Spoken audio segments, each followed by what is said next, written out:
Morning বন্ধুরা, সকাল সকাল স্বাগত জানিয়ে আপনাদের সবার জন্য মঙ্গল প্রার্থনা করে ঠাকুর ঘর থেকে ব্লগটা শুরু করে দিলাম। তা কী করি না করি সবই আপনাদের সঙ্গে শেয়ার করবো। সাথে থাকবেন। ছেলে পড়তে হয়েছে পড়া হয়েছে, এইখানটা ভালো হচ্ছে, বুঝেছি এই কী করি।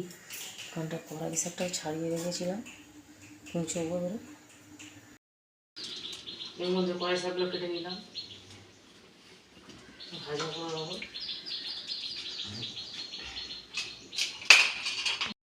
মধ্যে খিচুড়িটা হয়ে গেছে, এখানে আলু ভাজছি, বেগুন ভাজা হয়ে গেছে। এবারে গরম মশলা দিয়ে দিচ্ছি,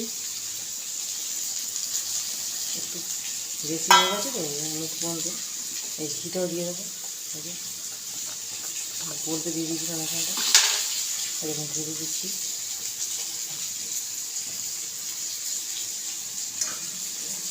তো বন্ধুরা আপনারা করে খাবেন, আমার রান্না হলে কেমন লাগছে একটু কমেন্ট করে জানাবেন। ফুল ভিডিওগুলো দেখবেন যাতে সফলতা পাবেন, এগোতে পারি।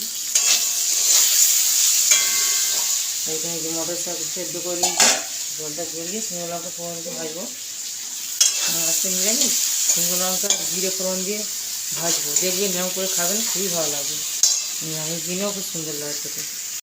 দেখুন বন্ধুরা, খিচুড়ি হয়ে গেল, গরম বেগুন ভাজা, আলু ভাজা, কড়াই শাক ভাজা আর ফুলকপি সবজি, শীতের সবজি দিয়ে একদম গরম গরম খিচুড়ি দেখুন সার্ভ করছি।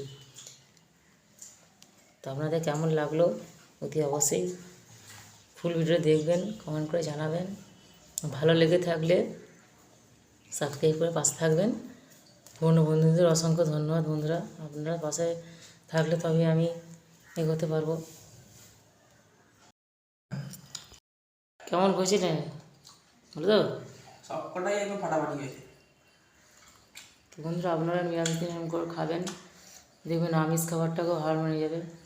ভালো করে শীতের সবজি দিয়ে খিচুড়ি, আলু ভাজা, বেগুন ভাজা, তারপরে কড়াই শাক উঠেছে ভাজা, শুকনো লঙ্কা জিরে ফোড়ন দিয়ে খুবই টেস্টফুল লাগে। আপনারা করে খেয়ে দেখবেন, আর ভালো লেগে থাকলে কমেন্ট করে জানাবেন। ফুল ভিডিওটা দেখবেন একটু দয়া করে। বন্ধুরা ছেলেকে স্কুলে দিয়ে এলাম, ছেলে পরীক্ষা দিতে গেছে। এবার একটু পরে আনতে যাওয়ার আগে একটু করে নিচ্ছি, আবার পড়াবো তো, পরীক্ষা করেছে, রেগুলার পরীক্ষা। সাথে থাকুন, একাই ক্যামেরা করছি, এগুলিটা দিচ্ছি দেখুন, উল্টা দেখা যায় দিয়ে কাজ ধরে করে দেখাচ্ছি, ঠিক আছে? প্রত্যেকটা রুটি ফুলছে।